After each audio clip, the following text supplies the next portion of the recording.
अस्सलाम वालेकुम, welcome back to my new vlog. उम्मीद करती हूँ कि आप सब ठीक ठाक होंगे। अल्हम्दुलिल्लाह मैं और मेरी फैमिली बिल्कुल ठीक ठाक है। अल्लाह ताला आप सबको भी अपने ज़मान में रखे, आमीन सुम आमीन। तो जी जनाब, ये मॉर्निंग का टाइम है और हम सब कर रहे थे नाश्ता और हस्बैंड भी कर रहे थे, पाए और रोटी खा रहे थे। वो उन्होंने रोटी बनवाई थी, फिर स्कूल का उनका मैंने लंच बना के वो पैक कर रही थी। ये मैंने नगेट सैंडविचेस बनाए थे और एक नगेट्स डाल दिए थे, क्योंकि बच्चों को ना लंच की चीज़ें ख़त्म हुई हैं, बस अभी जाने ही नहीं हो रहा।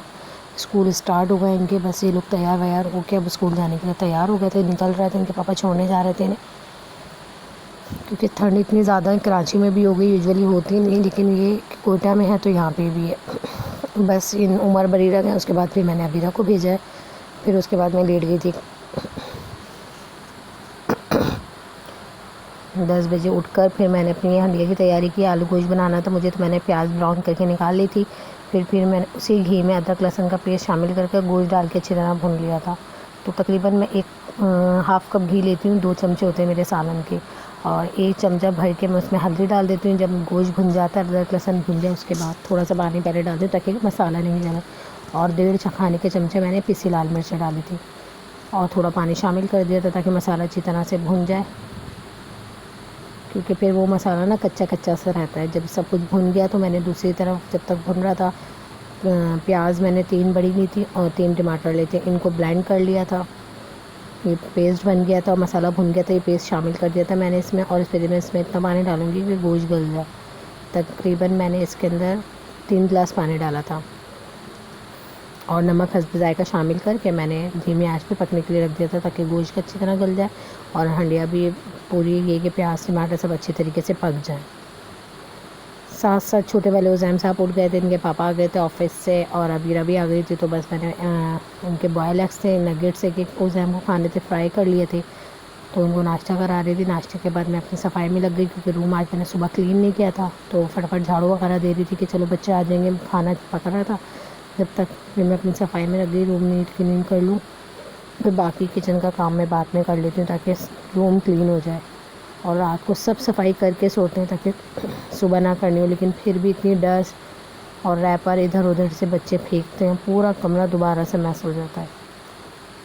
बस यही रहता है, अब अल्लाह ताला आसानी कर देगा। ये रूम एक है, मसला ये कि खाना पीना सब कुछ यहीं होता है, तो परेशानी बच्चों के साथ ज़्यादा है। बस अब कुछ मन पात अल्लाह ताला आसानी कर देगा। और आप लोग बताएं कि आप लोग सब ठीक ठाक हैं, क्या चल रहा है आप लोग सबकी लाइफ में।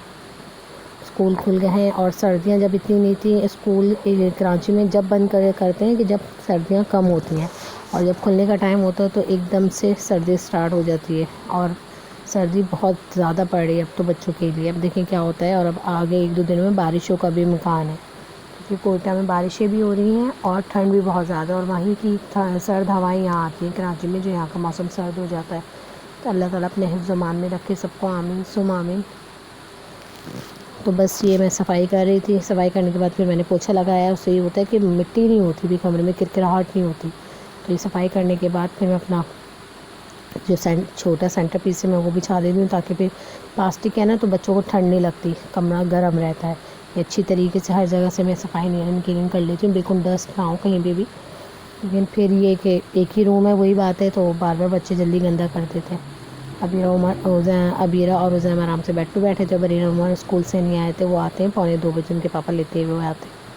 तो बस ये फटफट मैं कह रही थी काम निमट जाए सारा, तो बस किचन का काम जाके निपटाऊँ। और थोड़े से मुझे बर्तन धोने थे और सालन तो बन रहा था, रोटी बनाई थी। देखिए कमरा माशाल्लाह जब सफाई हो जाती है इतना नीट और क्लीन लगता है, बहुत ही ज़्यादा अच्छा लगता है। तो मैंने पेड़े बना के रख लिए थे, हंडिया भी भुनने पर आ रही थी। देखो, तो बस इसमें मुझे दही शामिल करना था और आलू काट के डालने थे। ये दही मैंने इसके अंदर डाल दिए तकरीबन 3 से 4 टेबल स्पून। उससे ये कि बहुत अच्छी तरह हंडिया भूनती है। साबुत गर्म मसाला भी इस डिश पे आप डाल सकते हैं, लेकिन मैंने नहीं डाला था, और मैंने आलू शामिल कर दिए थे। आलू आप जिस तरह काट चाहे उस तरह शेप में डालें, और हरा धनिया कटा डाल दिया। ऑयल बिल्कुल ऊपर आ जाए, पानी खुश्क हो जाए, जब आपने ये चीज़ शामिल करनी, फिर आपने इसमें इतना पानी डालने कि और आलू भी आपकी गल जाए और शोरबा भी आपको अपने हिसाब से रखना। बस रोटी बना ली थी, एक रूम बिल्कुल नीट एंड क्लीन हो गया था, बच्चे आराम से नीचे लेटे हुए थे, मेरा सारा काम ख़त्म हो गया था। इनके पापा बच्चों को लेने गए हुए थे, ये देखो। और फिर बच्चे आ गए थे तो हम लोगों ने, मैंने और बच्चों ने नमाज़ पढ़ी। नमाज़ के बाद फिर हमने दोपहर का खाना खाया, सलाद बना ली थी मैंने। तो बस यही सारा दिन की रूटीन है। چلیں جی، اپنا رکھیں بہت زیادہ خیال، مجھے رکھیں دعا میں یاد. اللہ حافظ.